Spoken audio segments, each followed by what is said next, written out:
Bienvenue sur Africa 24 dans cette nouvelle édition du QG Week-end. Voici les titres. Le Nigeria toujours en lutte contre le groupe islamiste Boko Haram. Pour les spécialistes, cette montée en puissance du terrorisme s'explique en partie par l'accroissement des inégalités. La Centrafrique fera du 8 juin une journée nationale du désarmement. Pour le gouvernement de transition, il devient urgent de restaurer la paix et la sécurité.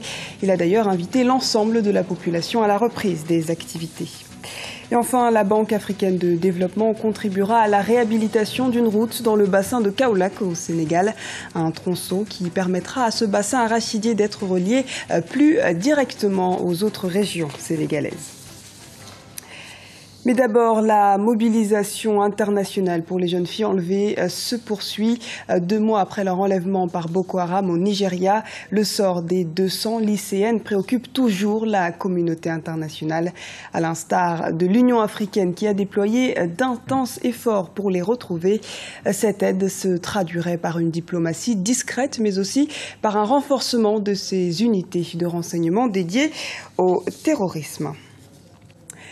Le Nigeria compte parmi les meilleures économies du continent. S'ajoute à cela une armée figurant parmi les plus développées du continent. Mais rien n'empêche, le pays semble impuissant face aux exactions commises jour après jour par le groupe islamiste Boko Haram. Comment en est-il arrivé là? Élément de réponse avec Guillaume Durand. C'est un traumatisme africain et mondial de voir aujourd'hui la première puissance économique du continent sans véritable défense face au groupe islamiste terroriste de Boko Haram, dont les exactions se multiplient semaine après semaine au Nigeria. Pour l'analyste politique Zebalinga, il convient dans un premier temps de définir les origines du problème Boko Haram. On a un État, visiblement, puissant, en apparence en tout cas très puissant, un État qui est un État riche, mais on se demande si finalement cet État est suffisamment concret, c'est-à-dire dans son déploiement territorial. Est-ce que précisément une partie du pays n'est pas restée la partie utile, la partie pétrolifère, dans laquelle effectivement coule le pétrole et qui enrichit un certain nombre d'élites locales, et une autre partie du pays, depuis très longtemps, a été laissée à l'abandon. Et cette partie qui a été laissée à l'abandon, qui est nourrie entre guillemets de pauvreté, a vu grandir en elle des mouvements qui sont des mouvements extrêmement dangereux, notamment donc Boko Haram. Selon lui, les groupes comme Boko Haram se nourrissent de la détresse des individus délaissés par la nation, comme ce fut également le cas avec les populations touareg au Mali. À long terme, seule une véritable intégration de ces populations et une meilleure répartition des richesses pourront éviter ces catastrophes humanitaires. Les premières qui sont des solutions à court et moyen terme, ce serait de toute façon de mutualiser les forces africaines, et nous n'avons pas le choix. On est également obligé de faire appel à des forces internationales, mais avec des mandats transparents, limités dans le temps, et en incluant dans les rapports avec ces forces internationales la formation et la restructuration de nos armées. À long terme, il est évident que si on n'a pas un développement équilibré, si on n'a pas une redistribution des richesses, alors qu'on a des cours du pétrole qui sont élevés, le cours des matières premières qui sont élevés, et qu'on continue à avoir une pauvreté extrêmement forte, des zones dans lesquelles l'éducation n'arrive pas, des zones dans lesquelles les services sociaux, les administrations ne fonctionnent pas, on aura le même problème. Conscience politique et nationale, éducation, justice sociale et mutualisation panafricaine constituent, selon Zebalinga, les uniques outils de lutte contre ces terreaux terroristes. Plusieurs responsables de la société civile ont été arrêtés en République démocratique du Congo.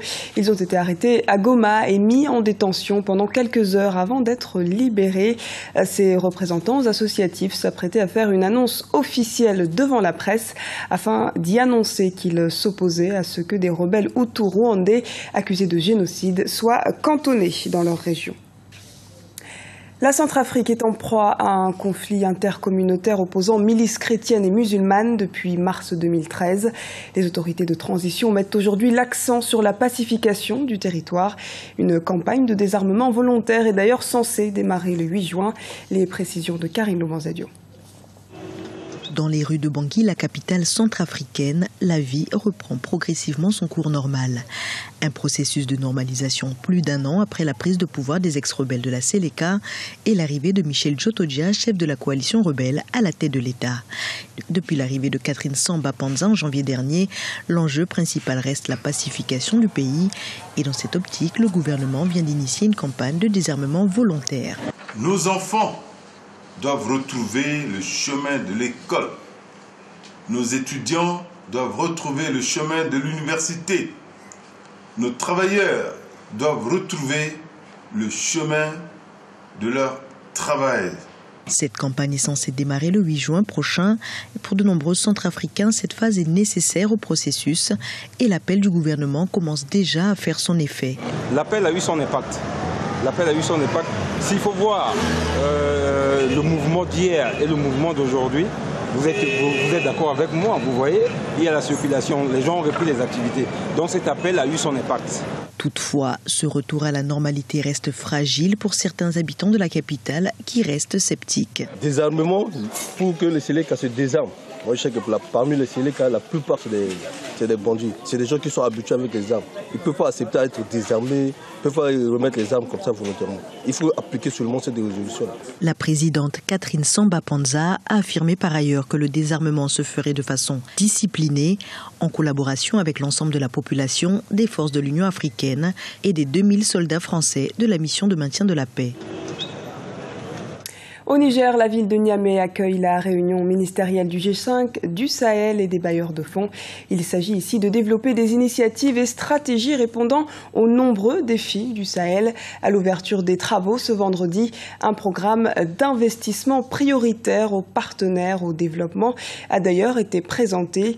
Le programme est évalué à plus de 7 milliards de francs CFA et s'articule autour du renforcement de la paix et de la sécurité, du développement dans la zone à faible densité humaine et de la sécurité alimentaire. Valoriser l'arachide, dynamiser les zones rurales, mais aussi assurer la consommation nationale, autant d'enjeux présents dans l'aménagement d'une portion de route financée par la Banque africaine de développement. Elle dessert le Sénégal et particulièrement la région de Kaolack, spécialisée dans l'arachide. Les explications de Karine Loubanzédio. Kaolack, capitale du bassin arachidier, vient de recevoir le soutien de la Banque africaine de développement. Grâce à un apport de 35,8 millions de dollars, cette région du centre du Sénégal pourrait entreprendre les travaux d'un tronçon de route de 40 km. Une voie de communication qui permet la liaison entre les différentes régions du Sénégal, particulièrement celles les plus enclavées. Le projet va créer des emplois pour les jeunes et les femmes dans les zones rurales et semi-urbaines. Il aidera également à freiner l'exode rural dont le bilan migratoire est très élevé. La réhabilitation de cette route répond également à une préoccupation d'ordre commercial. Pour l'année 2014, la récolte d'arachide est annoncée comme exceptionnelle avec 800 000 tonnes attendues. Mais des tensions persistent entre cultivateurs et producteurs d'arachide. Les cultivateurs veulent fixer leur prix sur les cours internationaux et préfèrent l'exportation au commerce local. Le développement d'infrastructures routières devrait ainsi permettre de faciliter les échanges au sein du pays. Un pays où une filière ne peut pas se développer uniquement sur la base des fluctuations internationales. Donc il faut encourager la préférence nationale, la consommation locale, la trituration primaire. On va dans un monde, on ne peut plus être dépendant du monde extérieur. Il va falloir qu'on réfléchisse sur les voies et moyens pour transformer nos propres produits, pour créer une valeur ajoutée et au finish encourager la consommation locale. On est dans cette dynamique-là et puis je pense qu'on va y parvenir d'ici quelques temps. Une telle structure permettrait de faire émerger un marché intérieur et dissuaderait les producteurs de se tourner vers une économie parallèle. Des revenus non négligeables pour le troisième produit sénégalais exporté et qui fait vivre plus de la moitié de la population. Et c'est la fin de cette édition. Merci de nous avoir suivis.